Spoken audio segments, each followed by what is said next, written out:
Is shortstop the most important position on the field? And if so, do the Rangers have the best shortstop in the game? We've got answers for you as we get started now with the DLLS Rangers Podcast.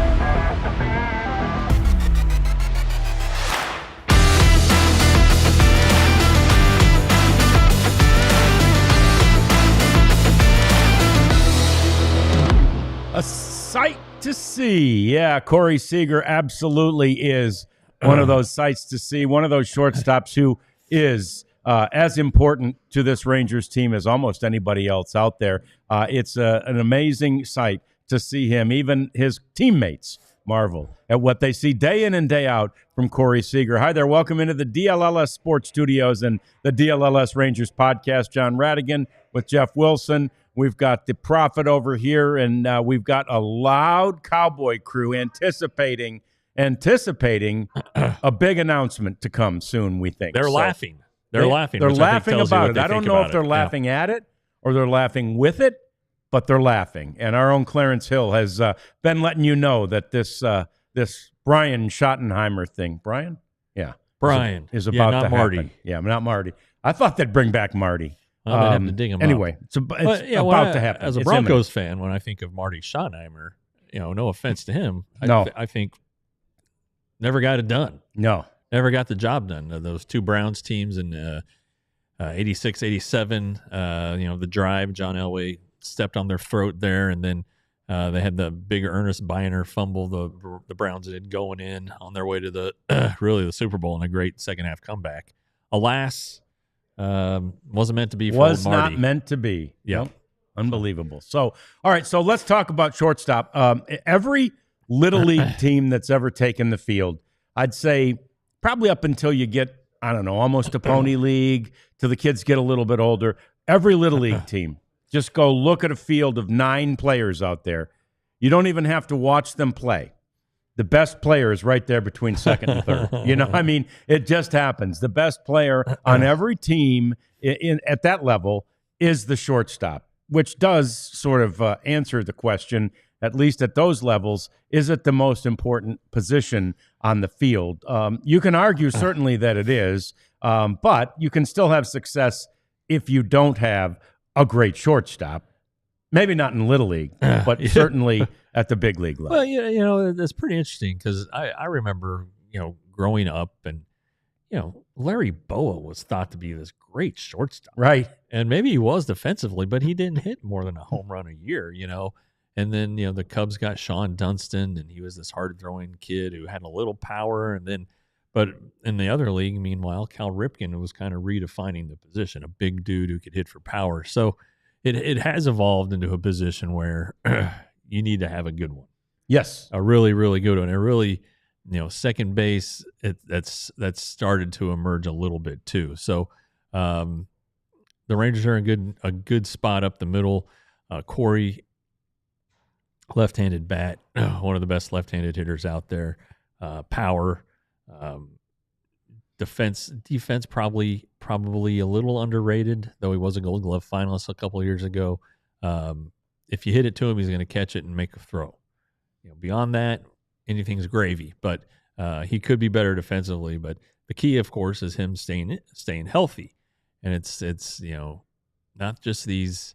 It's kind of like Josh Young. It's not just these little injuries. It's throughout his career there have been these massive injuries. Tommy John surgery, broken arm. Yep. Just things. Now these hernias that keep popping up. So it would be nice to see him on the field more this year. I think that would lend credence to him being the best shortstop out there. But he's definitely in the discussion. No doubt about it. And it's an interesting point you make because, you think of the Ozzie Smiths of the world and guys like that. It used to be a small person's position who didn't necessarily have to hit, right? Right. You didn't have to get much offense out of that position. Of course, in this day and age, they don't want to sacrifice offense at any position. Yeah. They want offense from every position in this day and age. But the shortstop position is evolving, and there's no argument that Corey Seager is the best hitter on the Rangers team. Day in, day out, year out, he is a machine at the plate, and that's where his teammates just look at him and marvel. And the list came out, the MLB list came out. We said yesterday, I had seen the list. I thought it was the one that came out today. I had seen the list that Corey was number one. That was from the 2023 season. Here we go for 2025 with the list, and he's second. MLB Network's list, and he's second to Gunnar Henderson. But you look at the names on that list, Jeff, and you wonder, and who knows, it's going to continue to change, but maybe this is the golden age of the shortstop. When you look at the Gunnar Hendersons of the world, Bobby Witt Jr., who was an MVP finalist all the way down in fourth spot, Francisco Lindor, Mookie Betts. I mean, these are all Carlos Correa, De La Cruz. These are guys who are really, really good players and really, really good at that position. Yeah, and that not on the profit there because we're just picking up a tweet, but it's Betts with 2 T's, guys. If I'm being honest, I kind of disagree with the list. I mean, I think Bobby Witt Jr. is the best shortstop Agreed. in the game. Corey Seager is definitely top 5. If we're going to throw in Lindor from the other league, you make a heck of an argument that he's a pretty talented player. Gunnar Henderson's a nice player, but I think Bobby Witt Jr. is, just one of the best players in baseball. He's a 5-tool guy. He's just unbelievable. He can do everything. Yeah, and I think we've been through this before with the grinder that MLB Network has, and I think it's like 3-year averages, maybe somewhere around there, something like that. I don't know all that goes into it, but Bobby Witt Jr. is damn special. Yeah, and so, but that's it. The names you see there, these are superstar players. They're franchise cornerstones, and you just, I don't know what Mookie Betts is playing nowadays. Is he back to right field yet? I don't even know. Second, shortstop. Yeah. All right, whatever. He's been on about 5 lists. Well, anyway, yeah. Where does he go? Because if it's a base on 3 years, well, it's really hard to put him there. But just again, great players making a ton of money. And $300 million contracts. Gunnar Henderson's is coming soon. Bobby Witt signed a very team-friendly contract with the Royals. So nice for them, nice for him. It wasn't cheap. It's not like he signed for $1 million a year, but still. And he's so young that he'll hit free agency. He's going to hit it again. It's going to be an active player. So, if All About Sports Zone asks, what would your top 10 shortstop look like? Gentlemen, must be talking to you. Bobby Witt 1. Maybe I would probably go Lindor, Seager, Henderson. I was going to say Lindor second. He didn't have a great year. Was it last year or the year before? Year before. Last year he was MVP runner-up. Yeah. Year before he didn't have a great year. And again, if you're going grinder and you're going to 3-year composite, that year would bring down the average, I suppose. But I'd think Lindor is the second best behind Witt. I'd probably go Seager third though. Ellie De La Cruz has something to say. Great player, great arm, exciting player. He's probably the number 1 most exciting player. He might be more exciting than Ohtani. Just all that he can do with his feet and his arm. Yeah, the speed is also hit the power. Trey Turner 10th on that list. It's a pretty deep list. I don't know if that tells you anything. So, it's interesting. But Seager, though, his importance to the Rangers can't be understated. And really, though, the injury in 23 kind of they survived that. Then he comes back, and of course, as the World Series MVP, they don't win the World Series without him. Runner up to the MVP that year. Unbelievable numbers considering how many games he missed. 33 homers. I think he still led the league in doubles, or he had 41 of them at least. So wow, what a season. And I think that was like in 119 games. Yeah. So keep him on the field. That's got to be the number one thing for him. He was at Fan Fest and the awards dinner because he was the Rangers Player of the Year, even though he didn't play in September or much of September with the hernia surgery. Still at 30 homers. He was there. He says everything's good. He started ramping up in early November after the surgery, and last year it was a race to opening day. This recovery, and now it was smoother because he didn't have a deadline to get to. He's going to be fine on when camp opens for position players, which I believe the first full squad workout is the 17th. And last year he was not healthy. So, it'll be good for him. I think he realized the importance of maybe he doesn't need 6 weeks of spring training, right, but he needs more than 3 partial games. And give him a chance to work on things, find his rhythm, see pitches, all that stuff that Corey Seager needs to do, that all hitters need to do. Hey, if he's healthy on opening day and stays healthy and Jacob deGrom's healthy, you're talking two of the best. Was there just one injury in 23? What was the injury in 23? Well, 23 he had a hamstring. That's what I thought. Right off the bat. Yeah. And then he missed a week in let's say August. I don't remember why. Maybe a similar thing, or he got hit in the arm. I don't remember, but he did not go on the injured list. No. He did go on the injured list, but it was a minimum stay. Came off and was okay. And then it turns out that for an undisclosed number of games at the end of the year, he had the hernia. It did start in the regular season. He was dealing with the hernia thing. So, and for him to win the MVP was pretty remarkable. Josh Hamilton in 11 played the whole postseason with a sports hernia. And there you go, Natalie sprained thumb.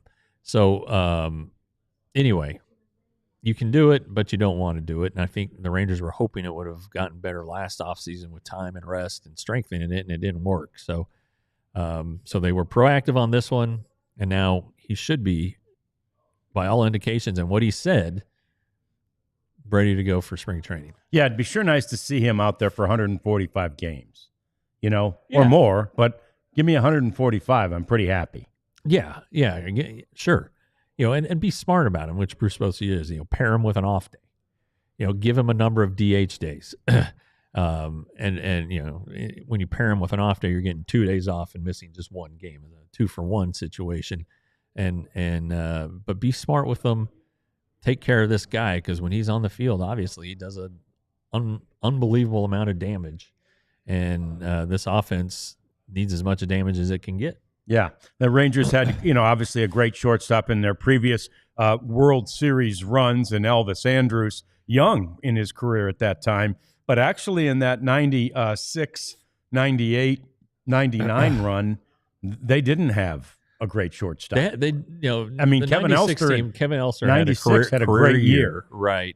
And then it wasn't, guys who wasn't Alex Rodriguez or Cal Ripken. No. And Elvis Andrus, as much as we love him, was not a great offensive player. No. So, and I just, for the heck of it, based on my Larry Boa thought, like Pee Wee Reese is in the Hall of Fame. Right. 126 career homers. Right. 99 OPS plus, which is slightly below average. Guys like that. But he stole bases. He got on base. Luis Aparicio, I'm assuming, who's in the Hall of Fame, is probably, I think he's the only player from Venezuela. Yeah, I think that's right, if I'm not mistaken. But I'm sure it's right around there. Let's take a look. He played forever too. Jeez. 83 career homers. Wow. 262 average. Yeah. 311 on base. 82 OPS plus. I mean, that gets cut these days. Right. And so you can do, but that just kind of tells you how the position, it's been important. It's evolved. You need guys up the middle to play defense. But now you got to hit home runs. Yeah. In those days, you were a defensive specialist. Nowadays, you've got to be more than that. And thankfully for the Rangers, Corey Seager is more than that. It's been an interesting offseason for the Rangers because more of them than normal have been in North Texas. So the team has been together, not all together, but a lot of them have been together for a long time already. We'll talk about that and more as we continue with the DLLS Rangers podcast. But we're getting close to, I think we must be within a week, of the East-West Shrine Bowl. This is one of the oldest all-star games in college football. It is a fantastic opportunity for you to see some of the best players in college football today, and you can do it right here in Arlington at AT&T Stadium over there. Jerry World will be the host of the 100th East-West Shrine Bowl. There have been 80 Hall of Famers who have played, NFL Hall of Famers who have played in this game, 200 Hall of Famers in the College Football Hall of Fame. So you can be sure you're going to see great talent in this game, and it'll be a lot of fun. It's one of the last football games you'll get to see, certainly a college football it will be. So we encourage you to go to eastwestshrinebowl.com. If you buy 2 tickets or more and use the code DLLS, you get 50% off. So go to that East-West Shrine Bowl. Pretty good roster for that. It is. Shedeur Sanders. Yeah. The McCord kid from Syracuse, who was the Ohio State transfer. So that's 2 pretty good darn quarterbacks right there. Yeah.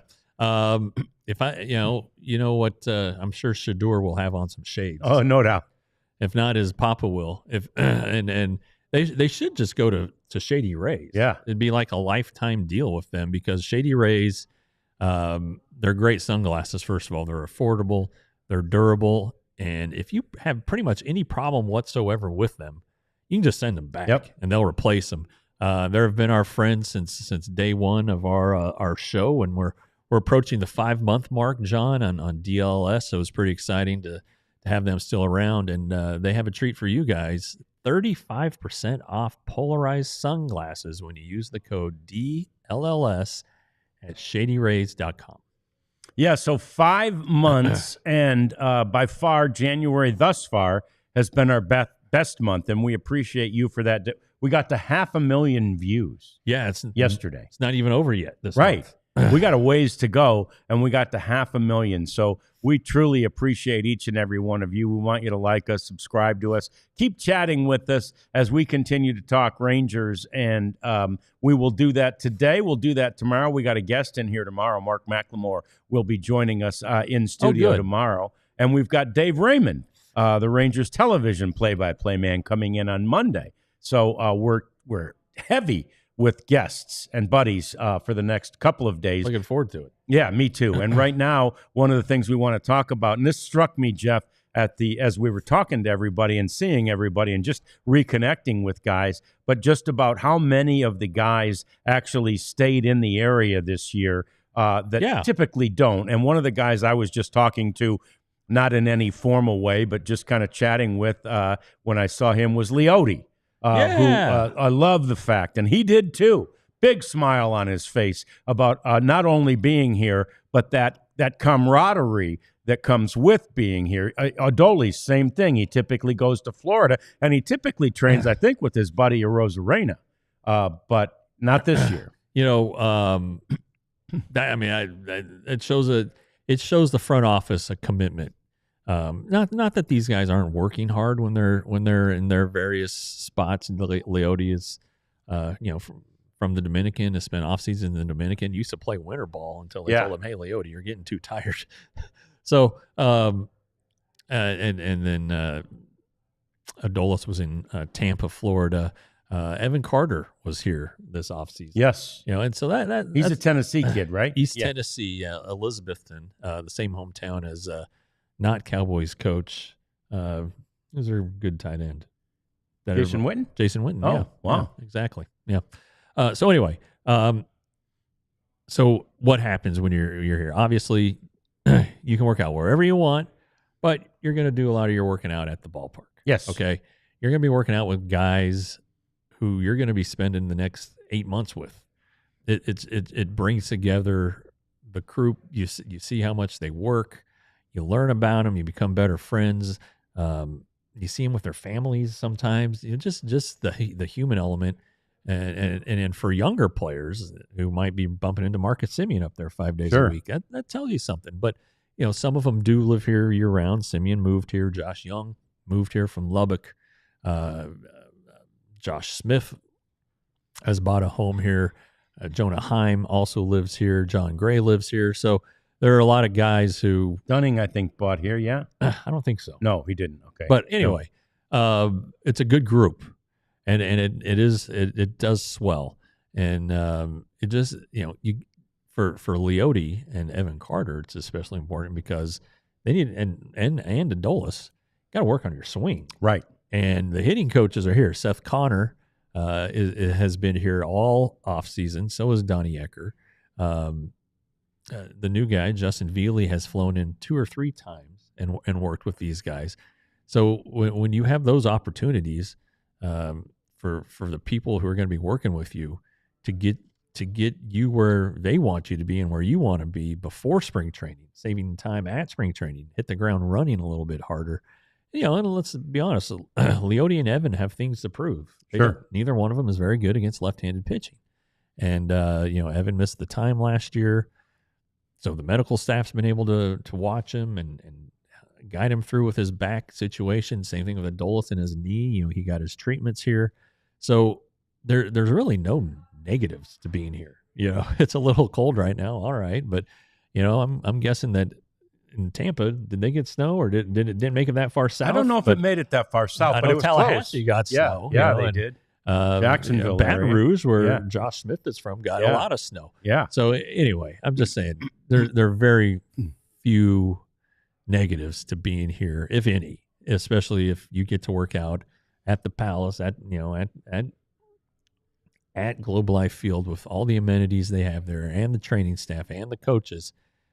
I don't know why more people don't do it. No, and a little bit like what Jock Peterson said after he had, as he had the opportunity when he was playing with the Dodgers in 2020 to explore that home clubhouse area. Yeah. He was like, this is the Four Seasons. And again, the weight room, the workout facility, everything they have, and it's better than the Four Seasons. It's better than any workout facility you've seen anywhere. It really is. Yeah. Yeah. I mean, the workout room is 2 stories. Right. I mean, that's like a 24-hour fitness. It's just great. Jake Berger had his first workout there over the weekend and was just blown away by it. Yeah. He thought the visiting clubhouse was nice. Yeah. And it is nice. Is there a weight room over there? There must be. Yeah. They do a good job over there too, but it's nothing compared to here. And so, Josh Young talked about it on the weekly show about how important it is to be here with guys and, like I said, see them work and get to know them a little bit better. And it's just a little bit more hands-on, and now and some of them have been able to come in, like Jack Leiter and Kamar Rocker have worked out at Vanderbilt, which is a pretty good setup. They have their professional alumni locker room, and a lot of guys will come in there and work out. And they all have programs. They're not going back and doing what they did at Vanderbilt. No, the Rangers are giving them, this is what you need to work on, and here's how you need to do it, stuff like that. But still, it's always best to have the guys who, let's be honest, are paying you to be working with you. Right. Well, they see you, right? There's no doubt when you scan into the ballpark every day or whatever it is. Then there's record, right? I was there. I was there, and you can see when I left. It was 2 hours or 2.5 or whatever. But the bigger point of that, rather than sort of just checking a box, is that camaraderie thing, right? I mean, it's one of those interesting dynamics with the team. But guys, all through 2023, all through that season, they said, we're just having so much fun. This team has so much fun, and we're like, trying to get to, like, how, what makes it fun? Well, of course, winning makes it fun. Yeah. And what that team did at the beginning of that season, remember, we were thinking they were, like the 27 Yankees. I mean, they were raking and going crazy offensively, and they were winning. They were winning a lot of games. And when you do that, it is fun. And then the fun snowballs and it propels, and that fun carried through all the way through the season, which culminating with the most fun you can have on a baseball field by winning the World Series. Yeah, and you gotta have that, and it was a big thing through the stretch run in September and then in the World Series. I mean, your mind is obviously on the game, and but you can't let all that stuff build up. You can't let it overwhelm you. So they play card games. Of course, they had the music stuff with Creed and all that mumbo jumbo, but it matters. And like Travis Jankowski was a big part of that, and Austin Hedges, and now you're expecting Jock Peterson, but Corey Seager is in there playing cards, and cutting it up. So it'll be interesting to see how the chemistry comes together.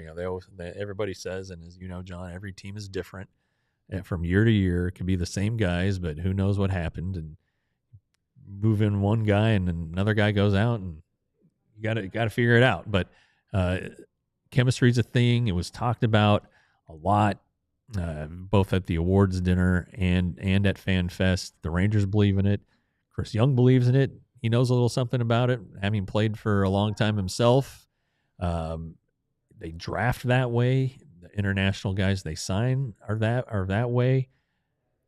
The free agents they sign, good people, driven, competitive, want to win, all that stuff. And Chris Young thinks it helps. And I agree. Yeah, no doubt about it. And, that Creed thing, that was so organic the way that came, because it was Evan Carter who was listening to Creed, which is, an old band, obviously, but it's also a band that has sort of a base like what, Evan Carter believes in, a very kind of a Christian value base is the band Creed, right? And so he's just listening to that song to fire him up. And then I can't remember who, it might have been Travis, it was, or maybe it was Robbie Grossman. Somebody jumped on it and said, "What the heck are you listening to?" Yeah. And they ran with it. Maybe it was Heaney.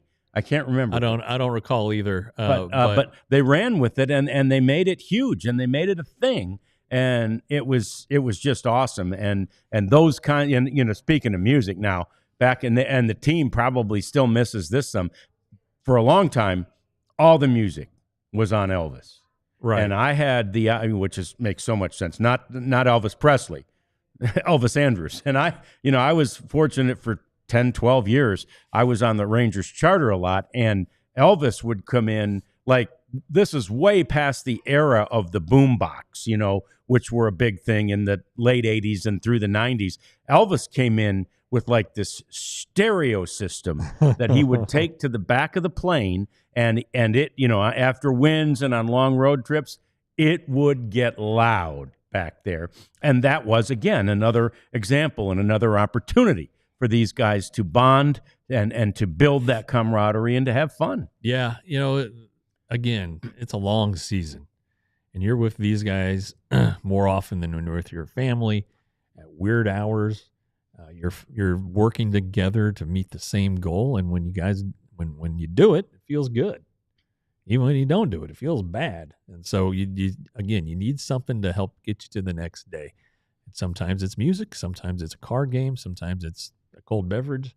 Whatever it is, you just got to figure out a way to make it work and to survive with each other. Not just survive, but actually enjoy it. Enjoy the survival. Yeah, and the thing, like I think they've had it recently too, but a few years ago, because Elvis was still here for that too. Ping pong became a real thing, and it's back now. It's back. Yeah, I thought it was. The first time they had the ping pong table might have been Wash's last year, and then it carried over into Bannister's first year, and he didn't care for it, so he got rid of it. But it came back last year with a vengeance, and or 2 years ago in 23, and stayed last year.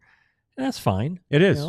Yeah, as long as they're doing their work, That's fine. And let them be players. Let them have fun. Let them do whatever it takes to get ready for a game. Yeah, and to build that camaraderie and to build that team, and that's what they're in the process of doing. So many of them right here already in January. More coming up as we continue to talk about your Texas Rangers on the DLLS Rangers podcast. We're going to talk about the catching situation because it's expanded and it's better and it's different. And we talk about that next on the DLLS Rangers podcast.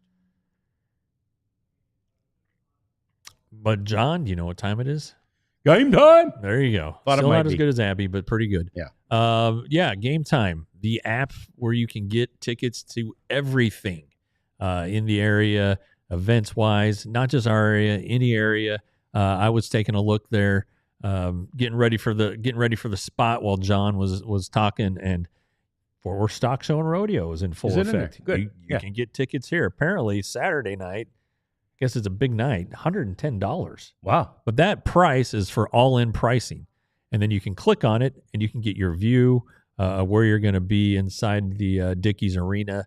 This app is just great. And if you use the code DLLS, you get 20% off your first purchase. So, $20. Sorry. Thanks, Elijah.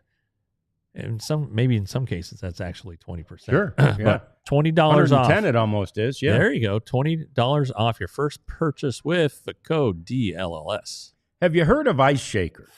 This is a new product, and it is introduced to the market by the Gronkowski brothers. Oh. Yeah. How about Gronk and his brother coming up with this new product, and it is Ice Shaker. It's a bottle that you take to the gym, and you can have it adorned and personalized with your favorite team logo. Now, it may look like it's a plastic thing there. It's not. It's metal, and it's been all pre-tested and everything like that. It's got an agitator in it as well to mix up, like if you're putting an energy drink or that type of thing in your bottle while you're going in to work out. And it looks like I've got an ice shaker agitator right here. Queen right it's here. The Queen. Thank you, Queen. And so here's an ice shaker right here. Look at how beautiful. And the thing with this agitator, it stirs your thing up in there, and it's not like a can of spray paint, with the metal ball inside there. Right. So go to iceshaker.com, and you can get 25% off if you use the code ALLCITY25. Ice Shaker. It's a new product. It's a new sponsor, too, and that's gorgeous. I'm looking at it right now, in fact, John. Isn't that nice? Because I have a plastic one. I don't take it to the Orange Theory Studios, but I crush a shake afterwards at home. And you gotta, it's plastic, which is fine, but I'm pretty interested in that item. Yeah, it's a pretty good one. And the thing is that they've sold 1 million of them, by the way. And the thing is, like the plastic ones, ultimately they're going to take on the aroma and things. Yeah. Ultimately things stick to and permeate plastic. Ain't permeating this. This is all lab tested. $35. That's a pretty good deal. Yeah, not bad at all. So there you go. Let's just pad the Gronk pockets a little bit more. Gronk, who purchased a racehorse without, he never touched his NFL money, and he had enough money to buy a racehorse because of his sponsorship. So now we'll keep padding his pockets. That's a beauty. All right. So the catching situation we've mentioned is different. I had the chance, as we've shown you, to sit down. Abby and I did. We sat down with Pudge over the weekend on Friday, and I was off the air, just kind of bending his ear about what he thought about this catching situation. And of course, he scoffed because you don't need to. In his day, he didn't even want a backup, and he didn't really scoff, but the game's changed, right? And he really didn't. A lot of people don't remember Dave Valley, our buddy, our colleague at Valley. They don't remember Dave being on the team because Pudge caught so much. But Dave was there and had played a very significant role, by the way, in 1996 with his speech to the team. Yeah. But that said, who were Pudge's backups? Hector Ortiz, who became a coach, was one for a year. But his backups were invisible almost because Pudge played so much. That said, he did acknowledge the fact that in this day and age, and it's a different game now, and it's better, right, for most men to have a significant backup, a guy who can really spell you, and that's now what the Rangers have in Kyle Higashioka. Yeah, and I'm sticking with Pudge. He did it in the heat. He did. He didn't do it with a roof over his head. No. And same for Jim Sundberg. Yep. A great Rangers catcher, great number 10, and Michael Young's number 10 is retired, but Michael took a moment in his speech to recognize, hey, there's another pretty good damn 10 in this organization's history. And it's Jim Sundberg, who caught a ton of games back in the 70s, catching every night, 150 plus games a season in this heat. That'll kill you. But it didn't. Anyway, Higashioka, career year, 17 homers and 84 games or something like that. They think the swing is he's struck on something and that it's going to be a power bat going forward. I think he just said, in simple terms, he opened his stance a little bit, as I recall. But anyway, and Jonah Heim, who did not talk at FanFest, but I grabbed him at the Josh Young event. He's like, hey, Kyle Higashioka is a good dude. They have the same sports agency, so there's no ill will here. And Jonah even said in the story that you can read, if you're a diehard member at alldlls.com/Rangers, I've realized that I can't play as many games as I want. My position is just not possible. And maybe Pudge rolled his eyes if you read it, but Jonah, after catching so much late in the 23 season and having a short off season because they went into November and won the World Series, and then he never got it just seems like he never got rested and never got ramped up. In spring training, it was just different. They didn't play him until March. He was catching bullpens occasionally, but on the first day of workouts, he was just standing around. I was like, what's going on here? Why aren't you catching? Yeah. He's like, they're just giving me some more time. I was like, all right, fine. He had the game-winning hit on opening night, which was cool, and it felt good. But then when his backup, Andrew Kisner, just didn't do squat. Nope. The Rangers couldn't afford to have Jonah's bat out of the lineup. And at a time when Josh Young was injured, Wyatt Langford was injured, and they could see that Adolis was starting to slump and all of that. Man, they couldn't live without Jonah Heim's bat, and it took a toll. And you could have asked these guys and of club officials. We'll just generally lump them into one group. Hey, do you think Jonah's tired from last year? You ever think he got recovered? Oh yeah, he's fine. Guys do it all the time. And at the end of it, they're like, oh God, Jonah's been tired all year. It's like, come on. So anyway, they finally admitted it. All the evidence you need is what they did for him during spring training. Right. They knew cognitively, oh man, we put so much on this guy, and he caught every game during the playoffs last year. Yeah. Every single one of them. There was so much on him, and what we need to do now in spring. And then he played for an extra month, which is a great thing. Yeah. But it's, a challenge. And so then what we'll do now is we'll make up for that in spring training. He got his off season, but now he needs a little more time off. And so they were trying. It just wasn't enough. Yeah. And then, when I was interviewing him, whatever day that was, a couple Sundays ago, he said things that you just kind of, in hindsight, you pick up on, or you go back and listen again. And it's like, I'm back in the weight room. Well, God dang, when's the last time you lifted weights? And these catchers, their bodies take such a toll. They have to have their legs under them. Their legs have to be strong.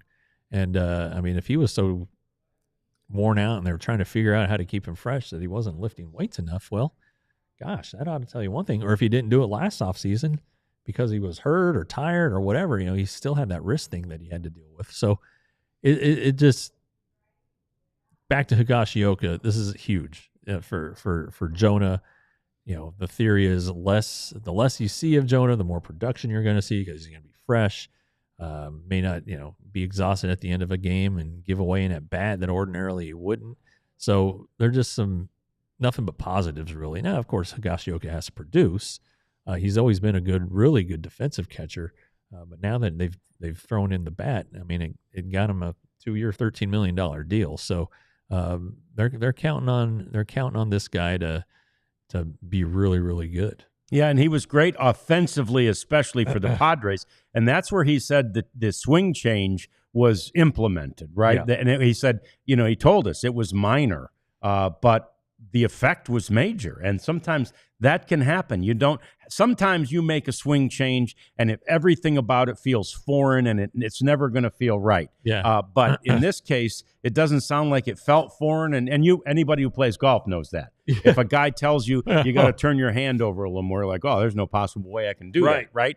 And but anyway, whatever Kyle did didn't have that effect on him, and it did have an effect on his offensive numbers and his output. And that is, man, that's a win-win there. Well, he did it in a tough division. I mean, now there is Colorado and Arizona where the ball flies, but there's San Diego, his home ballpark, where traditionally the ball hasn't flown. Right. Dodger Stadium, the ball doesn't fly. San Francisco, it sure doesn't fly. So he did it in some tough ballparks, and it's interesting. Just what a different perspective can do for a guy. A different coach can just look at it and see something, or maybe it's something that the Padres nerds behind the scenes saw that the Yankees nerds didn't see, and then they told the non-nerd hitting coaches, and then it worked out. But the Rangers hitting coaches with Veely and then Donnie Ecker, who's the offensive coordinator, if you will, they work together. They're great friends. They're on the same page. They speak the same language. And I'm sure that they have had their thoughts about everybody's swing, including Kyle's, but I doubt that they're doing much with that. Why fix something that isn't broken? If it ain't broke, don't fix it. And those guys, I think, would admit, at least I haven't had a chance to talk to Justin yet, but I know Donnie would admit, there's nerd there. But if you look at Donnie Ecker, you don't look think nerd. No. It's like he's talking a different language, honestly. Yeah. You can ask him something, hey, why is so-and-so doing so well? And then it's just like, well, that's not really the answer I was expecting, and I don't know what it necessarily means. There's kinesiology, I'm going to quote you and hope that somebody does understand it. But he's fun to talk to, and he will. I think he does see it on my face sometimes, because he'll really dumb it down for me, and I need all the help I can get. But he's like, they worked so hard on Adolis' swing with Adolis. Adolis was an active participant in this last year. They diagnosed the problem. It needs to be a shorter swing. They found a hitch in there. So he's going to get, in theory, he's said he's working to get quicker to the ball, have a shorter, quicker swing. A quick swing is still going to make hard contact. And when you have that specimen behind it, he's still going to hit plenty of home runs. It's probably going to help him be more consistent. Justin Foskey's a guy, who 2020 first round pick. He's done well in the minor leagues, but at major league level, his swing doesn't work because it's not in the strike zone long enough. Well, how do you see that? How do you figure that out? Yeah. And did you know? Did the Rangers know that at AAA and were like, well, we gotta make sure and gotta see it up here? Oh, sure enough. So I'll be interested to see what changes they've made with Justin Foskey's swing. But Marcus Semien, he wants to hit the ball in the air more. Well, how do you do that? Well, you got to change your swing a little bit. So you don't want to get an uppercut going, right? But yeah, right. So we'll see. And again, with the guys who are here, Tavares and Carter, we'll see what inroads they've been able to make this offseason. And it's an exciting time because the Rangers believe that the guys that they had in 23, who are one of the guys they had in 24, are going to be the same guys they have in 25, and they're going to be better because they've seen what the really good looks like and they've seen what the not so good looks like. So these guys you'd think they can't really regress, So they'll be better, and if they don't have to be 2 runs a game better, but if they just score more and if they do it at the right times, this team is going to be fine. Yeah, there's no doubt, and better than fine, I think. And it's interesting too when you talk about the influence of a hitting coach, right? And somebody was grinding on that storyline on when we saw, we were meeting with all the guys the other day on Saturday at FanFest, and he said, whoever it was asking CY about it, like, well, but what do these hitting coaches do to make it so Adolis can do this? They say, hey, he had the same hitting coaches last year, right?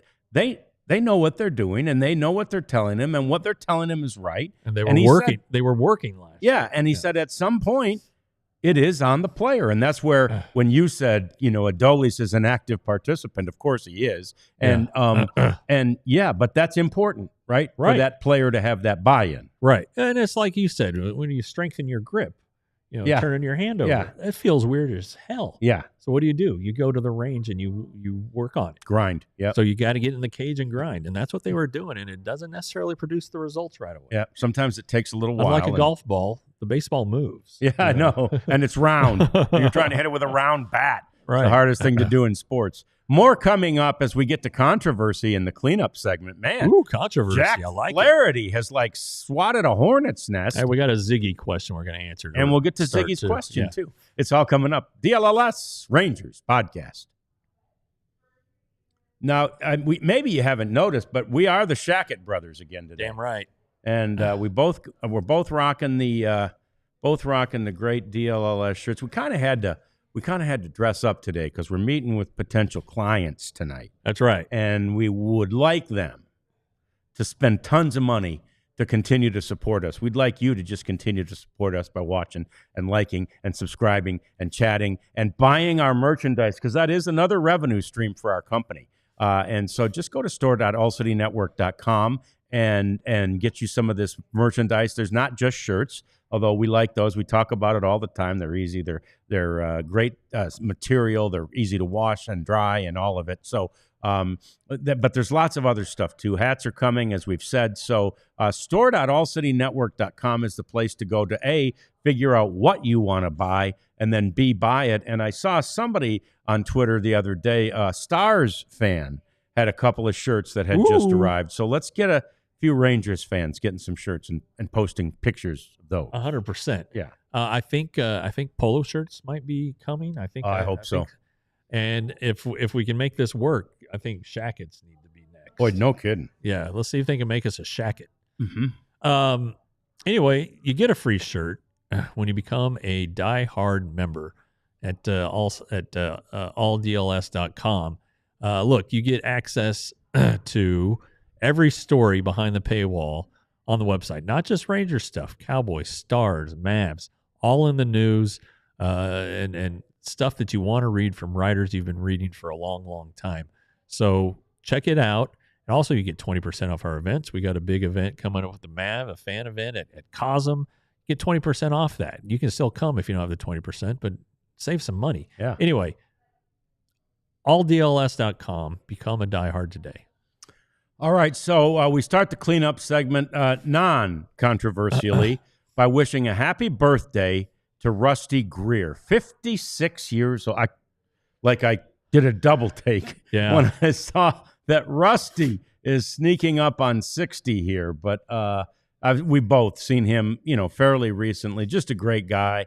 He was a great player. He sacrificed his body for the team and for the fans, and really one of my all-time favorites, the Red Baron, as he was nicknamed by the great Mark Holtz. And so happy birthday to Rusty Greer, and happy birthday posthumously to the great Johnny Oates, who would have been 79 today. Oh, wow. And that one surprises me on that he still wouldn't have been 80 had he lived, because he seemed like he was an old soul. Like me with the white hair. When you get white hair early, like I did, like Johnny did, people think you're older than you are.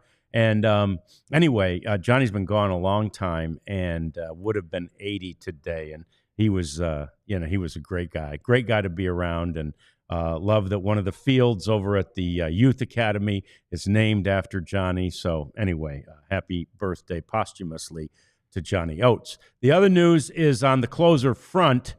In the cleanup segment here, and that involves a guy that the Rangers, and we mentioned his name but kind of skimmed over him, but Paul Sewald has signed with the Guardians. Again, essentially he has signed to be the not the closer. He's assigned to be, the David Robertson, if you will, to Emmanuel Clase. For those of you who are still hoping the Rangers can trade for Clase, Guardians have no interest or intent on trading Emmanuel Clase. No, and the terms of the Sewald contract are interesting. 1 year, very interesting, $7 million. Yeah, with some incentives. Yeah. But he had a really good first half, and then was terrible. But still, his ERA was around 4, which tells you how good he was in the first half. Seawall, of course, and Ranger Circles is the guy who gave up the Corey Seager homer in Game 1 of the World Series. Mm-hmm. So, but he was a guy that the Diamondbacks wanted in 23 and got at the deadline. He'd had a couple good seasons at the Mariners as a closer.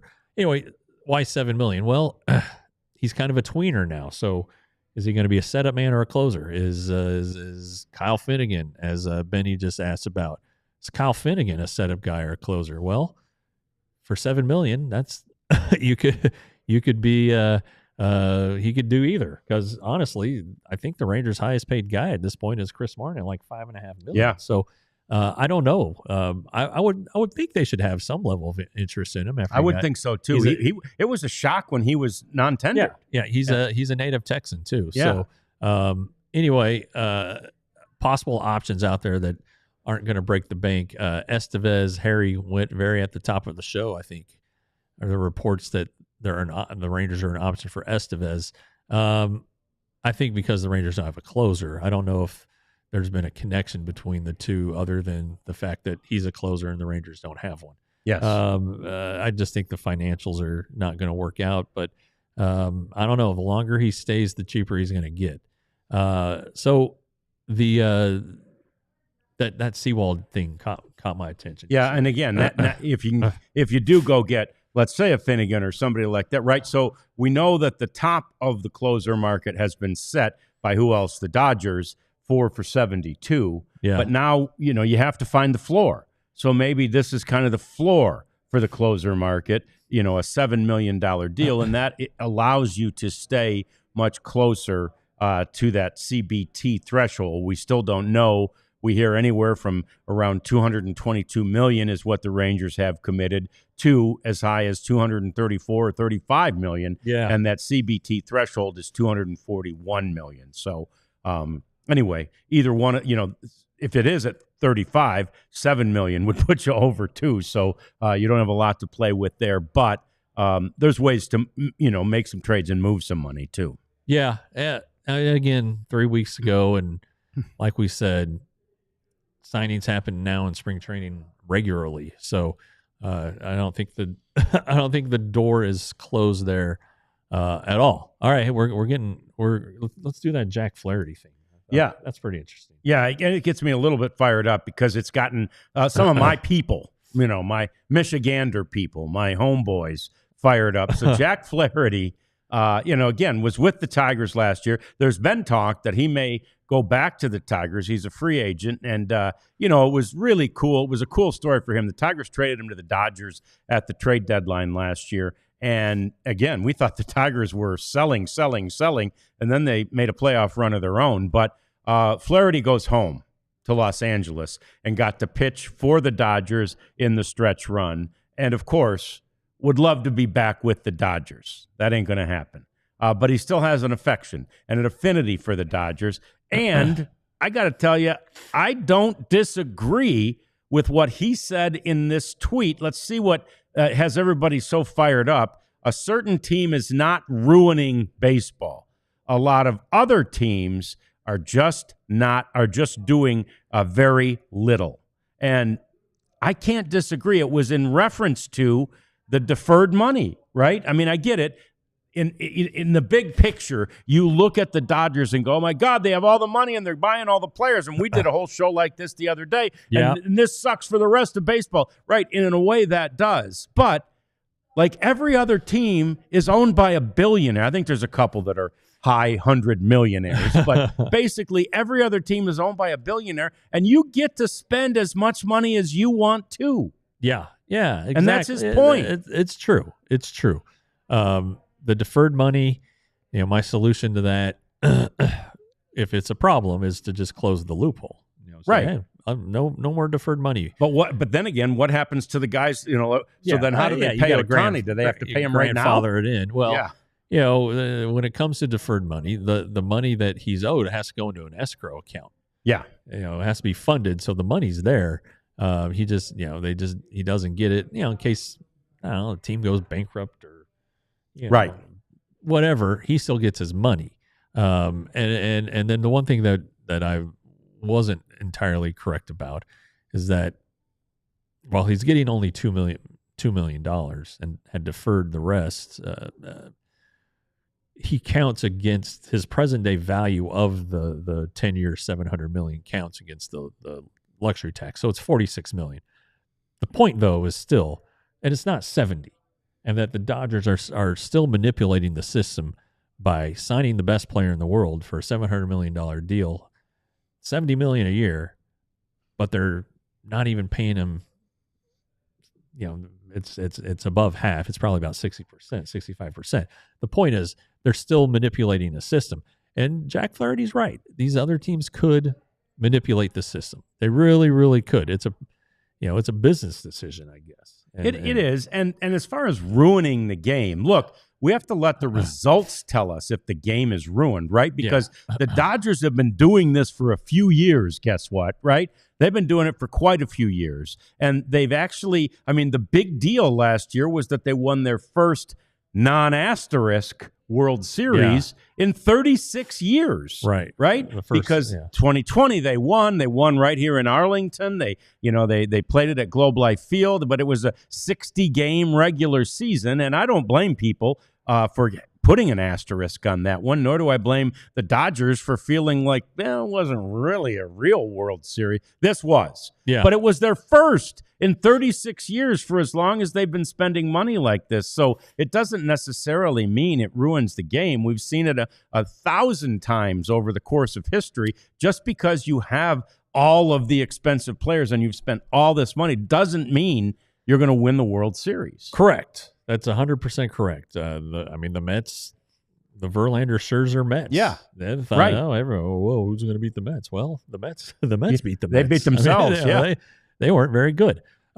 Anyway, that's a pretty interesting perspective. It's worth noting that Jack Flaherty is still a free agent. It is, and somehow, again, with all those Tigers fans that I've seen responding to Jack Flaherty, I feel like maybe that ship has sailed a little bit. And again, they weren't. He pitched well for the Tigers, but again, they weren't. It's not like they were like, we got to keep this guy, right? Right. And now I don't know that they'll be interested in bringing a guy like that back. But you reap what you sow, and he sowed that. And I really don't disagree with the sentiment there. Every team has the option, the ability to do this. Now, whether or not they choose to do it, it's up to them. It's up to their owner. If I owned a team, I think I would be, just knowing how I sort of handle my own finances. Yeah. I think I'd be more in the camp of the guys who are, somewhat frugal, right? I wouldn't be the Dodgers, but I wouldn't be the Pirates either. So you'd be the Rangers. I'd probably be the Rangers. Yeah. All right. And I'd have a damn World Series trophy sitting in my house is what I'd have. There you go. There? All right, Ziggy, random question, but I'm a Dodger fan, so I'm not that connected with many Rangers fans. What is the expectation amongst Rangers fans for DeGrom? He's elite when healthy, but do you all expect health? Jumpy Jenny said yes. DeGrom said he feels great and has already thrown a bullpen session. Correct. We like the Rangers, but I wouldn't call us fans. Nope. We're paid journalists. I want to see him do well because it makes my job easier. And we like the guy. And I want to see DeGrom. I am very excited about this because he was in the other league. We had John Gray on the weekly show today, which we'll have a big clip of tomorrow because he said some pretty interesting stuff. He wants to see DeGrom because he's seen him with the Rockies, and DeGrom was the Mets, how great DeGrom is, and we haven't really seen it. So I'm looking forward to that. I mean, we probably have to temper expectations and just look at the track record. Again, DeGrom said he wants to make 30 starts. I think the Rangers would be thrilled with 20. Chris Young said 25. So if that's what a full season looks like, then great. But the expectations are he's gonna be awesome. He's the best pitcher in the world when he's healthy, and I think that's the expectation. That's his expectation. I think that's a pretty big deal. Yeah, I don't think he hasn't lost that ability because the ability has, it's much more than your elbow, right? Yeah. It's much more than that elbow ligament that allowed him to pitch like that. Now, would that same ability manifest in another injury? I don't know. No one can predict that. But if he's healthy, I don't think we have to temper our expectations on anything other than how often and how much he'll be able to pitch. Yeah. Hey, do your... Oh, yeah. Okay. So we love you, and we appreciate the chatting, and we're here every day, and we'll be here again tomorrow on the DLLS Rangers Podcast. All right. So to your point about something else coming up off of Tommy John surgery, we saw it happen with Tyler Malley last year. Happened with you, Darvish. Always, in almost 16. always. Yeah. The shoulder, because something else, you pay attention to your elbow for so long. Yeah, something else, and as important as a shoulder, as believe it or not, sometimes it slips through the cracks, maybe, let's say. DeGrom got to the point where he didn't get to the point where that became an issue. He stopped at 3, was stopped at 3. I think it's a good number. Then he can go into an offseason and get ready like a normal offseason. And so everything is trained equally, I guess, or whatever it's been in the past. So he should be able to build up normally at a regular pace without having to tax the shoulder any extra, because he's worked out, he's pitched, he knows the elbow's fine. So I think that's a key point that you brought up about injuries that come out of Tommy John. Sure. And then the fact that just kind of the timing might have fallen just right. Yeah. All All that said, yeah, he hasn't pitched over 100 innings since 19. Right? Correct. I mean, it wasn't just the couple years, really 1 year here at the beginning of the 23 season and then the end of the 24 season. There was 21 and 22 and 20. Well, of course, 20 was different. We already mentioned that. But 21 and 22 when he was still in New York. He did pitch a full 20 season. He was not hurt in 2020. Okay. Just the full season was only 60 games. 70 innings or whatever, 65 innings. But yeah, 21 is kind of when the trouble started. Yeah. All right, so D-Hog asked a couple of questions out of Texas's 2 new big bats. Who do you think has a better year? It just seems like Jock Peterson's trending the right way. He does. In his career. It seems like the thought of him being an everyday player has helped him take off a little bit. So I think he's going to be more important to the team than Kyle Higashioka. Although we just spent a lot of time talking about how important Berger too. Oh, and Berger, yeah. Yeah. And Berger, I think Berger's like this, right? Yeah. He's on an upward trajectory. It may be a slightly slower one because he's young. Well, and I say he has to learn a new league, but he was with the White Sox. Mm-hmm. Then he went to the Marlins. Now he's back in the American League. But I think there's opportunity for Peterson to just keep going right. Now at the end of the day, the numbers may end up being better. His Berger's total numbers may end up being better because he's going to play every day, whereas Peterson will probably be strictly a platoon player. But and then Higashioka. Sorry, Jake Berger. And then D-Hog also asked, why wouldn't Texas just take a chance on a cheap deal for Trevor Bauer? I interviewed Trevor Bauer one time, and he was really nice, thoughtful. I had a really good conversation with him. But the fact of the matter is, or not the fact, he has the image of being a jerk. Yep. He took on the league and Rob Manfred. He's been very defiant, obviously, about the allegations against him, which no charges were ever filed. The civil case was thrown out. But and you've started to see him play nice, or at least he did for a little while last spring when he was trying to get back into the good graces of baseball. Chris Young isn't going to add this guy. He could play for free, and Chris Young is not going to have him on the team. It's just something about him. The thing when he's flying the drone during the postseason and cuts his finger, that didn't seem like a real smart team idea. They're just things that Chris Young and Trevor Bauer are never going to agree on. And so I don't think he will ever be a member of the Rangers. I could be wrong, but I just don't see it. CY's whole thing, like the person is almost as important and maybe even more important than the player. I mean, obviously, he's not going to take a bunch of guys who are just good people and can't play.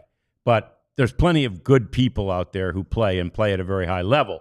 Corey Seager, Marcus Semien, so many, pretty much everybody on this team. That's the sort of the profile of the player that the Rangers are looking for right now. And, Jock Peterson fits that. Jake Berger comes in and proves right away he fits that profile. There's a vast majority more of the good guys out there. And so why bother yourself with the guys who, and again, this isn't to say Trevor Bauer is a bad guy. I don't know. I actually haven't interviewed him. I've never met him, but it is to say that why take the chance? Because there's some evidence that says he is. So why bother? Yeah. I always said, while he was going through his deal, he may be innocent, but he's not innocent. Yeah. Some things happen that, weren't innocent. If you were down this road, that's just a bad road to be on. Yeah. Don't get on that road. Yeah. Yeah. So, Natalie, thanks for the daily questions. We appreciate them all. Will we see Alejandro Osuna this year, and is he going to end up in right field? Osuna is the reigning Rangers minor league player of the year. Mm-hmm. Great season, went on to the Arizona Fall League, did nicely there. He's an interesting guy because he's not a strapping 6'5" hulking figure. He just does a lot of everything really well. So I don't know that he's ever going to hit 30 homers, but he's going to steal you bases. He's going to hit for average. He's going to hit some power. He's going to play really, really good defense. So I don't really know what ultimately happens to him, because there are a lot of people who think that Sebastian Walcott's going to end up being a right fielder. So it'll be interesting to see. And also, I guess he'll start at AAA Osuna. I mean, there's no reason to send him back to Frisco. He was better at Frisco than he was at Hickory. So, but he's an interesting guy. He really is. And so, there you go. Yeah, and again, outfield right now at the big league level is pretty crowded.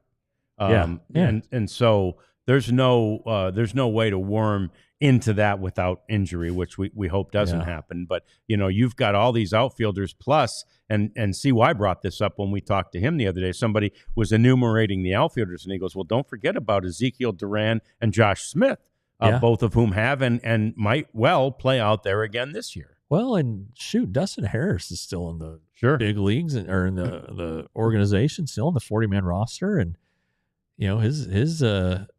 his first two games were pretty good. Yes. Especially the second game on the final day of the season last year. He was great. So they're in pretty good shape there.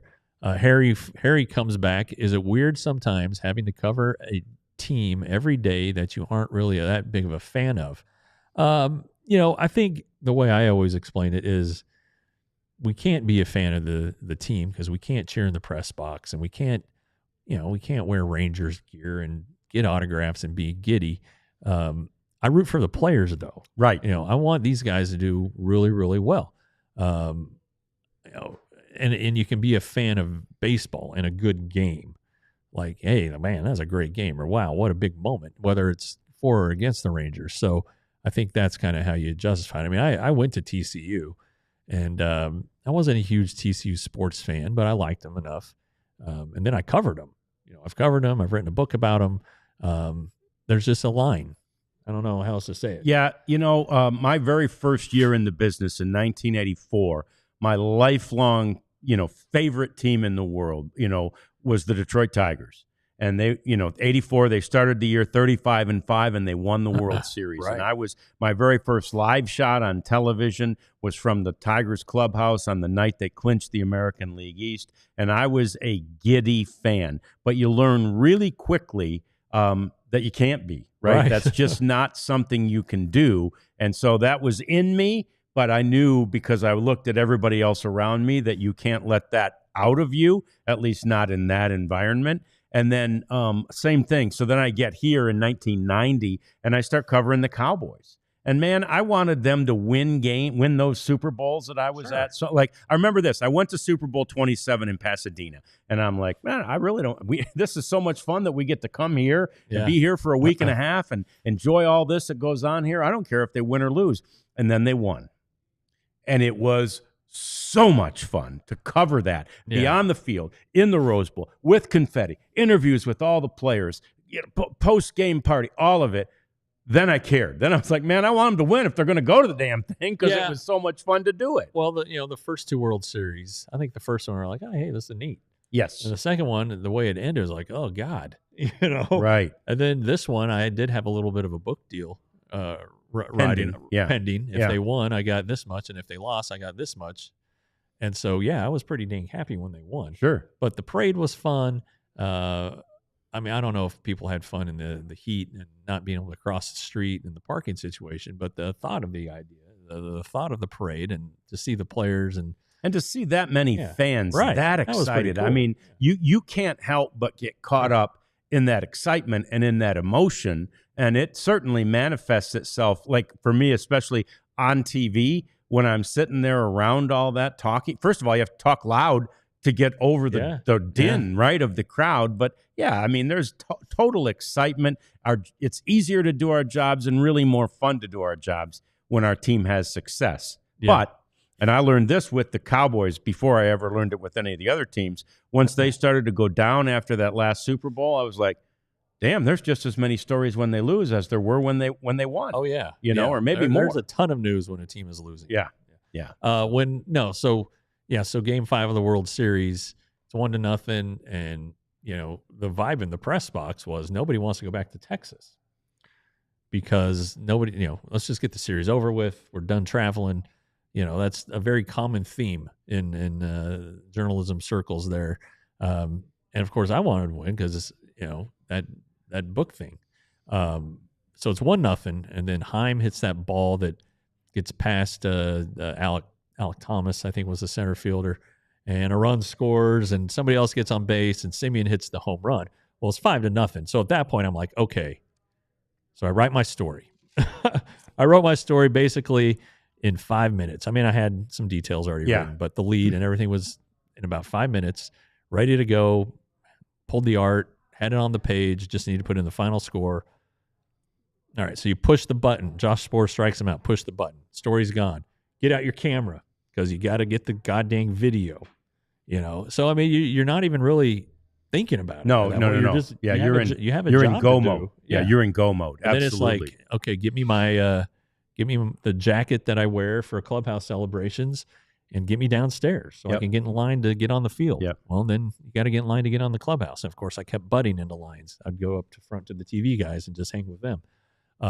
So anyway, it's just work at that point. It's like, and then you can appreciate it. Like I walked out, and Eric Nadel and Matt Hicks were going down. It's like, hey, Eric Nadel, holy crap, you've been with this team forever. You just won your first World Series. How are you feeling? And then we got down there, and I still had work to do because I had to finish off this book, and I still had a couple stories to write. I wasn't going to sleep that night because I had a 5 a.m. flight. Ooh. Yeah. So we're walking out of Chase Field, and it's still on the huge video board says Texas Rangers World Series champions. So I take a picture of it. All right. I turn around, I go upstairs, I'm walking, and I'm like, I'm going to look at it one more time. And it was gone. That's how quick it happens. Fleeting. It's time for 2024. Yep. So now it's time for 2025. Yeah. So that's a long answer to the question, but we appreciate it and maybe gives you guys a little bit more insight on how we approach these things. Tomorrow's a very fun day for us because our buddy Mark McLemore will be in studio with us. And we do have this really fun, interesting story from John Gray that you will not want to miss. So you'll hear from John Gray, you'll hear from Mark McLemore, and of course, we'll be there again too tomorrow noon on the DLLS Rangers Podcast. We all silly like the mayor.